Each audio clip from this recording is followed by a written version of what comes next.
Tenang saja, Bang Demon sudah di sini, cuy. Kembali lagi di channel kesayangan kita bersama yang akan membahas kisah-kisah yang mengerikan, kisah-kisah yang mendebarkan, unik, dan juga membuat kalian merasa dagdikduk nih, cuy. Dan kali ini nih cuy, kisah datang dari negeri Paman Sam atau Amerika Serikat yang berkisah tentang seorang lelaki yang berprofesi sebagai badut yang tampil di berbagai pesta untuk anak-anak dan remaja nih cuy. Dimana badut ini bernama John Wayne Gacy alias Pogo the Clown. Si Gacy ini nih cuy melakukan pelecehan seksual kepada 33 orang anak atau remaja dengan rentang usia dari 14 tahun hingga 21 tahun, di mana korbannya itu adalah laki-laki cuy. Ia melakukan aksinya ini dari tahun 1972 hingga 1978 cuy, saat ia bekerja menjadi badut cuy. Nah, bagaimana kisah dari John Wayne Gacy ini yang melakukan pelecehan seksual hingga pembunuhan kepada 33 orang anak dan remaja ini cuy? Mari kita saksikan kisah selengkapnya.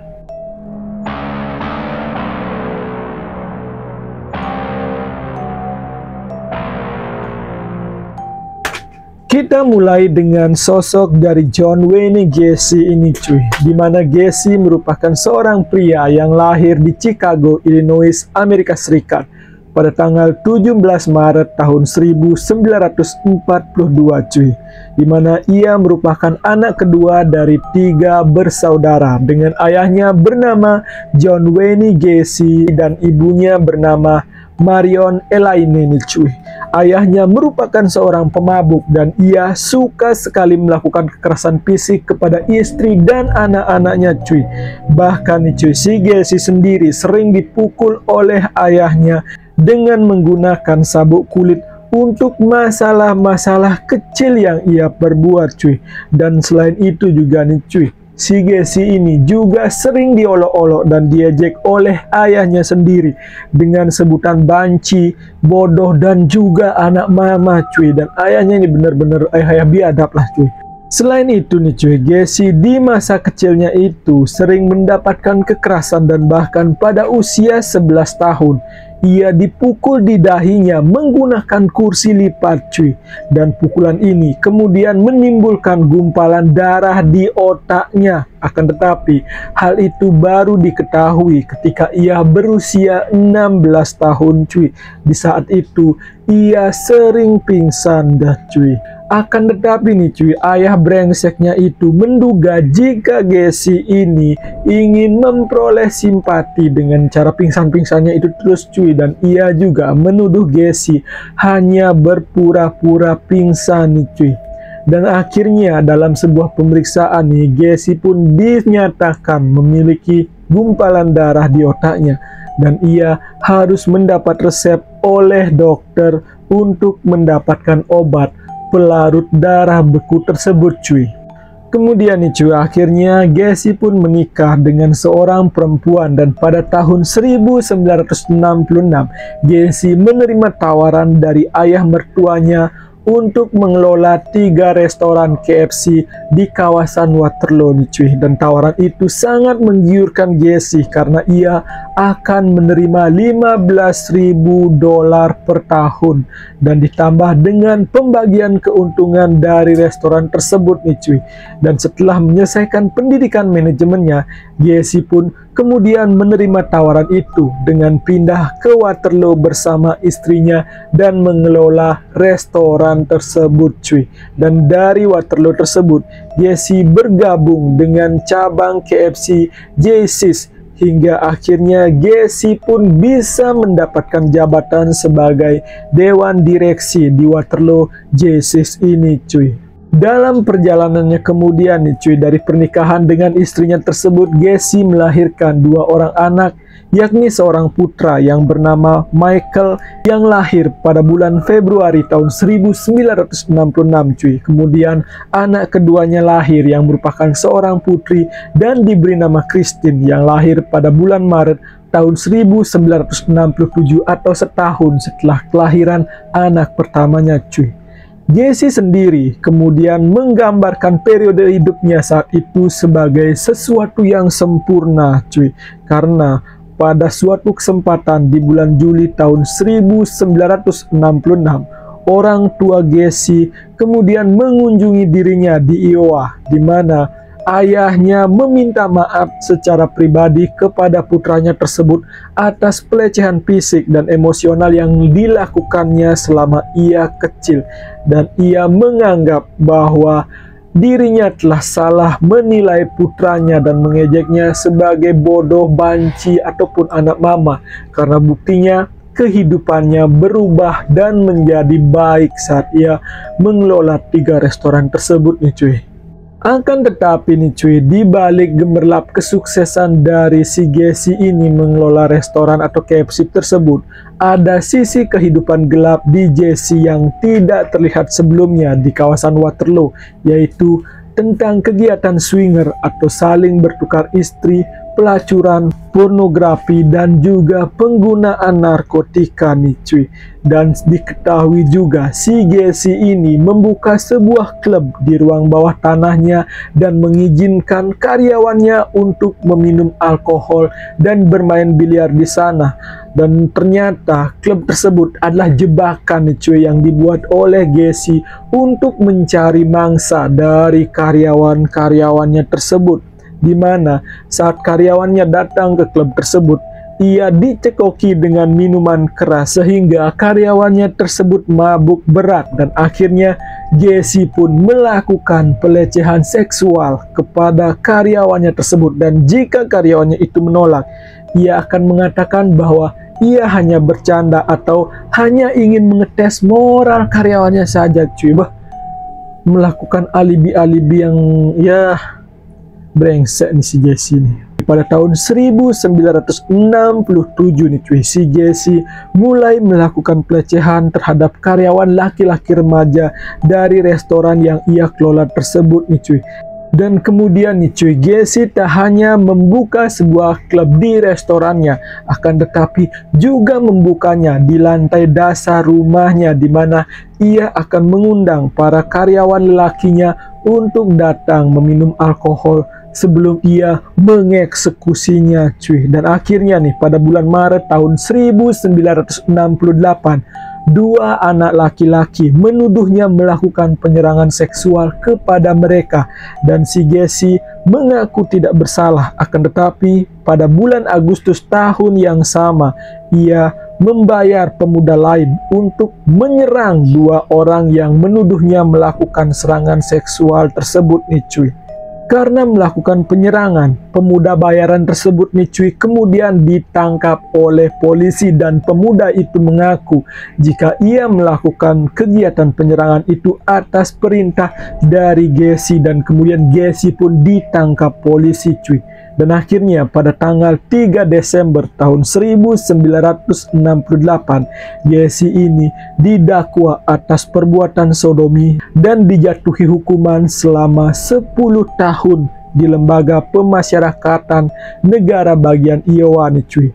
Dan kemudian Jessie pun dibebaskan karena perilakunya yang baik pada tanggal 18 Juni tahun 1970 atau 2 tahun setelah ia dipenjara cuy. 5 tahun setelah ia keluar dari penjara, si Jessie kemudian membuat karakter badut nih cuy yang ia sebut Pogo si Badut. Dia merancang kostum dan belajar sendiri bagaimana ia merias wajahnya menjadi seorang badut cuy. Dan si Jessie ini yang kemudian menjadi seorang badut bernama Pogo itu kerap hadir dalam acara-acara pesta, dan ia menghibur anak-anak maupun remaja di sana cuy. Selain menjadi seorang badut cuy, ternyata nih si Jessie juga aktif di Partai Demokrat cuy.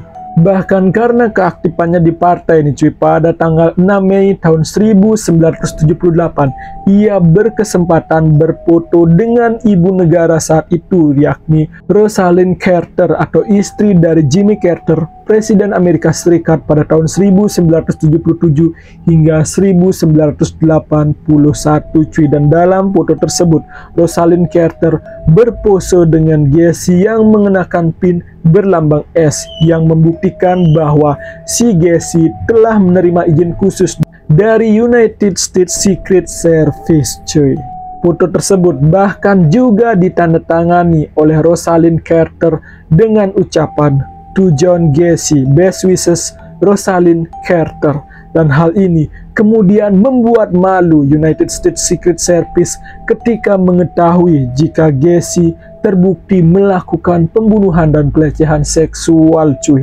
Dan kemudian dimulai tahun 1972 hingga 1978 atau hampir 6 tahun, si Gacy kembali berulah dengan mencari mangsa para lelaki remaja cuy. Dia melakukan sodomi dan pelecehan seksual serta menghabisi 33 anak remaja dan pemuda di kawasan Cook County, Illinois cuy. Mayat 29 korban tersebut dikubur di ruang bawah tanah rumah Gacy di Jalan Sumerdale Ave 8213W Norwood Park, Chicago. Dan 4 korban lainnya cuy ditemukan dan terkubur di sepanjang bantaran sungai Des Plaines antara wilayah Canhon dan Morris cuy.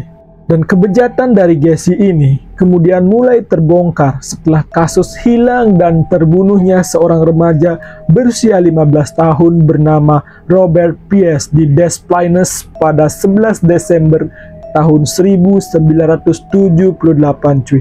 Dimana nih cuy, sebelumnya remaja yang bekerja paruh waktu di apotek Mission Farmasi itu dilaporkan oleh orang tuanya menghilang setelah mengikuti sebuah wawancara seleksi pekerjaan dengan seorang kontraktor konstruksi cuy.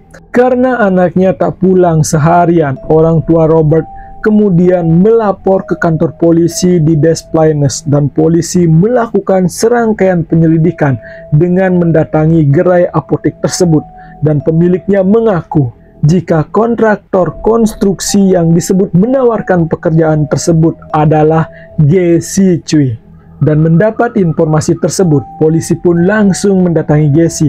Dan kepada polisi nih cuy, si Gacy mengaku berada di apotek pada malam hari ketika Robert menghilang. Akan tetapi Gacy menyangkal bila dikatakan ia berbicara ataupun menawarkan pekerjaan kepada Robert dan merasa ada yang janggal dari pengakuan Gacy ini. Polisi kemudian mengawasi dan menyelidiki rekam jejak kejahatan dari Gacy di kepolisian lainnya cuy. Dan akhirnya dari catatan yang ditemukan, Gacy ternyata pernah dihukum 10 tahun karena melakukan pelecehan seksual terhadap 2 remaja pada tahun 1968. Dan setelah menjalani masa tahanannya selama 2 tahun, Gacy mendapat pembebasan bersyarat pada tahun 1970 cuy. Dan ternyata cuy, setahun kemudian si Gacy ditangkap lagi atas tuduhan yang sama. Akan tetapi tuduhan tersebut dibatalkan setelah pelapor tak kunjung hadir dalam persidangan cuy. Dan pertengahan tahun 1970-an ada 2 remaja yang kemudian melaporkan Gacy atas kasus pemerkosaan cuy. Akan tetapi saat itu polisi belum menangkapnya karena tak ada bukti kuat cuy. Dan Gacy pun beralasan pada tahun-tahun itu merupakan masa dirinya melakukan pengelanaan cuy.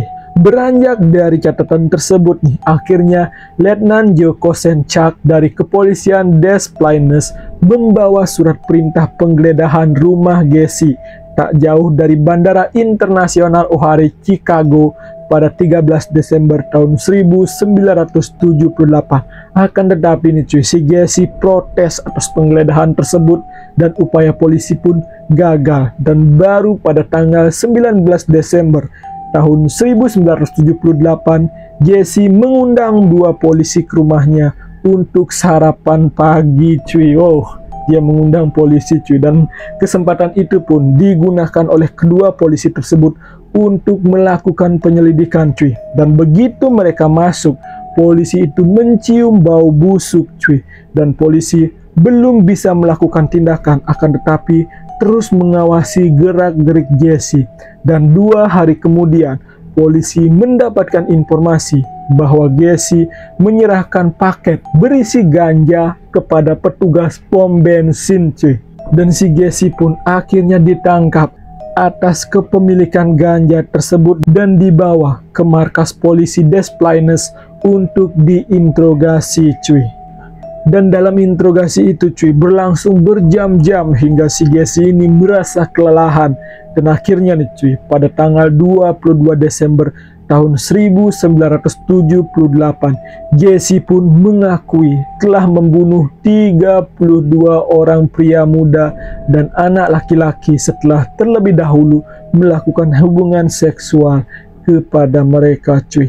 Dan pada pengakuan paling awal, ia mengatakan mengubur 27 korbannya di ruang bawah tanah rumah miliknya. 5 mayat lainnya termasuk Robert Pierce diakui Jesse dibuang ke sungai Des Plaines, dan polisi pun terkejut atas pengakuan Jesse tersebut. Lalu Jesse ditetapkan sebagai tersangka atas pembunuhan dan juga pemerkosaan tersebut. Polisi kemudian membongkar lantai rumah Jesse selama 17 hari, dan di sana polisi benar-benar menemukan kuburan dari korbannya si Jesse cuy. Hampir sebagian besar mayat dari korban Jesse ini sudah dalam kondisi hancur dan sulit dikenali cuy, dan sebagian besar bahkan hanya menyisakan tulang belulang, termasuk pakaian dan barang berharga korban juga ditemukan di sana cuy. Penemuan mayat-mayat korban Jesse tersebut sampai-sampai membuat warga Amerika Serikat menjadi geger cuy. Karena cuy, pelecehan seksual dan pembantaian yang dilakukan Jesse terhadap 33 korbannya tersebut merupakan rekor tertinggi dalam sejarah kriminalitas di Amerika Serikat pada saat itu cuy. Dan mulanya Jesse didakwa atas 7 pembunuhan pada 8 Januari tahun 1979. Akan tetapi dakwaan bertambah lagi menjadi 26 kasus pada 23 April tahun 1979. Hal itu seiring dengan mulai teridentifikasinya mayat yang ditemukan di rumah Jesse, termasuk jasad Robert Pierce yang baru teridentifikasi pada 9 April tahun 1979. Dan si Jesse kemudian mengaku kepada polisi bahwa ia menemukan remaja laki-laki yang lari dari rumahnya atau remaja laki-laki yang menjadi gigolo dari stasiun Greyhound Bus Chicago atau dari jalanan dan mengajak mereka ke rumahnya cuy. Hal itu dilakukan dengan memberinya iming-iming berupa uang untuk seks atau menawari mereka pekerjaan di perusahaan konstruksi miliknya. Dan begitu mereka sampai di rumahnya nih cuy, ia akan memborgol mereka atau mengikat mereka, dan Jesse seringkali menyumpal mulut mereka dengan menggunakan pakaian agar tidak berteriak cuy. Dan setelah itu ia akan mencekik mereka dengan tali atau papan pada saat ia melakukan tindakan seksualnya kepada mereka cuy. Dan pada tanggal 6 Februari tahun 1988, sidang kepada Jesse pun dimulai di Chicago. Dan selama persidangan nih cuy, ia mengaku tidak bersalah cuy, dengan alasan nih cuy, ia tidak waras katanya cuy. Dan bahkan pada suatu persidangan, Jesse pun sempat berkelakar dengan mengatakan bahwa satu-satunya kesalahan dia adalah karena telah membuat pemakaman tanpa izin cuy. Aduh, coba ini gimana ini isi otaknya dia. Dan akhirnya pada tanggal 10 Mei tahun 1994, Jesse pun dijatuhi hukuman mati yang digelar di Stateville Correctional Center di Crest Hill, Illinois dengan cara disuntik mati cuy. Dan menurut laporan, Jesse tidak mengungkapkan penyesalannya atas kejahatan yang dilakukannya, cuy. Dan ketika di sel, ia pernah berbicara kepada pengacaranya bahwa melakukan eksekusi mati kepadanya tidak akan mengembalikan orang-orang yang telah dibunuhnya nih, cuy. Dan yang paling parah, kata-kata terakhir yang diucapkan oleh Jesse adalah "kiss my ass". Kata-kata ini diucapkan olehnya kepada seorang petugas LP ketika ia dikirim ke ruang eksekusi, cuy.